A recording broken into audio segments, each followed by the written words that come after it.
So we have now a sound and color audio responsive LEDs. Um, Basically, I combine, here's the Neopixel driver. That's the brains of the operation. I have a sound module here. And this sound module is basically, I described it in a previous video. It's basically a small one of these electret condenser microphones. The signal into it is coming from whatever audio is coming into it, and the signal is being amplified by the LM386 op amp, which is the chip on the left there, and that signal is going to the control voltage pin, the pin 5 of a 555 timer in astable mode, going at 1 kilohertz frequency.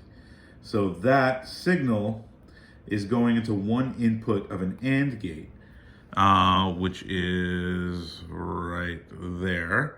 And the other input of the AND gate is coming from the color control module, which I just spoke about in a recent video. And basically, this is where I could control the colors with these little dip switches up here. Right now, I have it set to green and blue, so it gives like a gentle teal color. And the pixels, the effect is really nice. These are 74HC 165s. These are these top 3 chips. They are parallel in, serial out shift registers.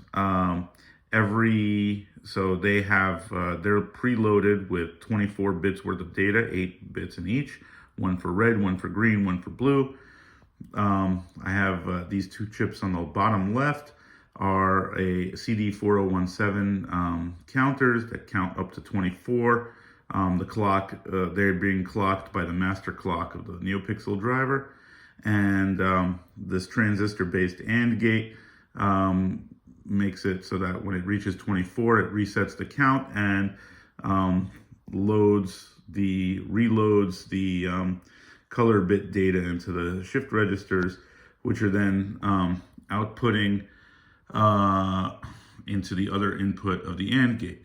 The output of the AND gate is going into the data input of the Neopixel driver through this little black wire, and that's producing our signal. So our the Neopixel data in. So if you could see green and blue there, which is perfect. If I speak really loud or whistle into the microphone,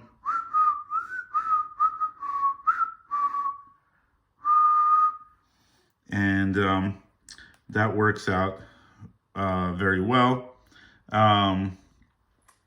Let's test it out with some royalty-free music and see what it looks like.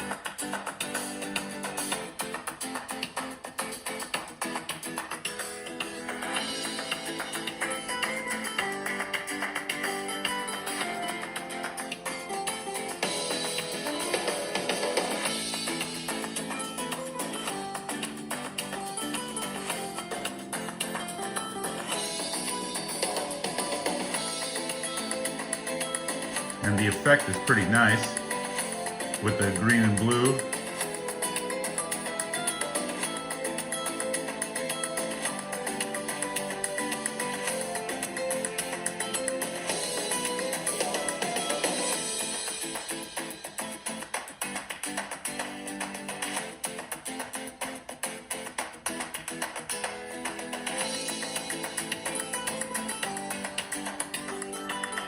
All right, that's enough of that.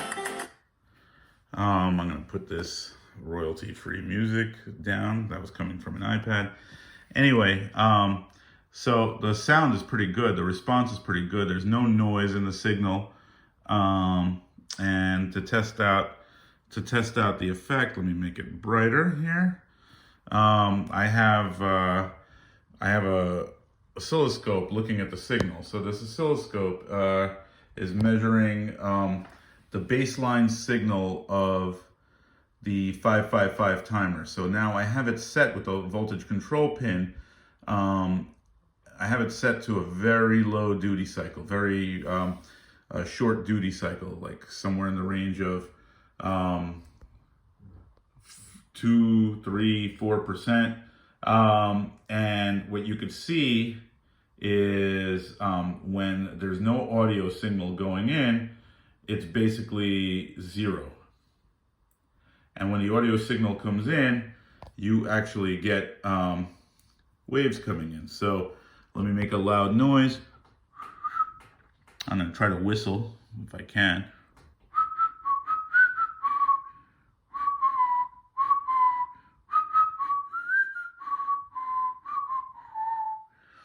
So, and that signal is the what's going into the actual input of the AND gate from the sound module, and the output is going.